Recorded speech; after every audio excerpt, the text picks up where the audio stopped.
utilities. I'm a Democrat, I'm big on consumer roads. The whole idea of consumers owning the means of production.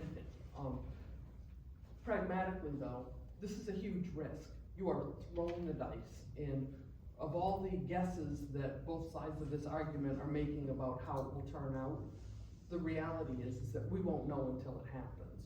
So the question is, for me, am I better off using the regulatory structure that we already have, that we've begun to really push to get the utilities back to where we want them after a long period of kind of letting them run rampant? I mean, people got really angry for a reason.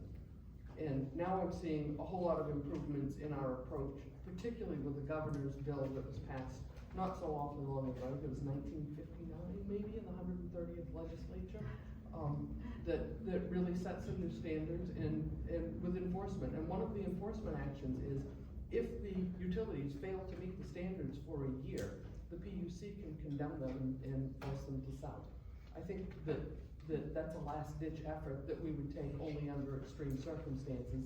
I would really like to see us continue to pursue a stable means back to the utility performance that Mainers expect and that they pay for. Is this closing? Yeah, it's our closing. We're heading toward 9:30, so okay. I'm mindful of time. Thanks so much. We could go another 45 minutes, I know. But, yes, folks have a lot of questions. I would just say that continually all Think your microphone's off? Turning it off. Can we hear now? Yes. Great, thank you. Sorry about that. So all that I've heard today is uncertainty, uncertainty, uncertainty. We don't know. That's all that I hear from the other side, and that's really disappointing to me because there are certain things that we do know, and what we do know is that CMP and Versant are not working for us. It's not their job to work for us.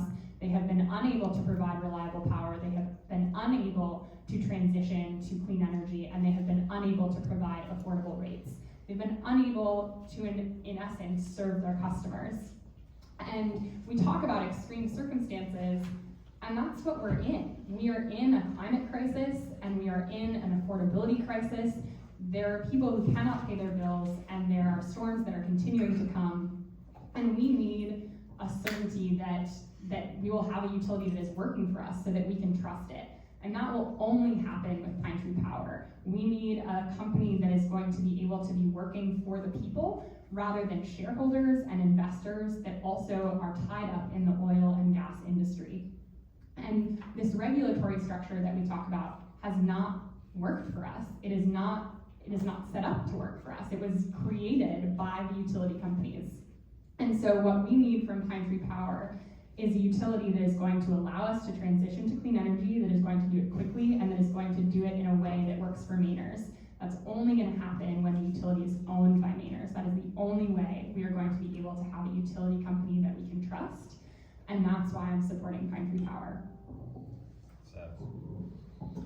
I want to thank E2Tech for a great forum. Jim, Tina, it's been great to see you and everyone here. You know, I know I'll be staying after. I'm sure others will as well. I'm happy to answer questions. You know, Eastern Maine Electric is a great cooperative. Holton Water Company, Madison Electric, Kennebunk, and most of these are smaller.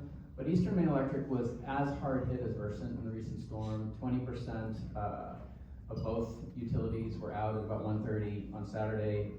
By last night, Eastern Maine Electric had restored everyone but 20 customers, and the others were still dealing with over 1,000 customers. The reliability that was mentioned for Eastern Maine Electric there was 1 year where it was slightly worse than CMP, but it's actually better in most years. And this is an area that's 3.5 times as rural. Yes, it has trees.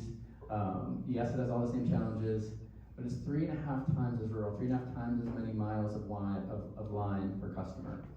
Their delivery rates are 9 cents to CMP's 10 cents, and no, I'm not counting stranded costs. So it's just one more example, but I appreciate that Eastern Maine Electric did come up. Our choice is between hope and fear, between staying with a proven failed business model versus shifting to a proven success. And this election is a David and Goliath election. Obviously, the other side is dramatically outspending the yes on 3 side.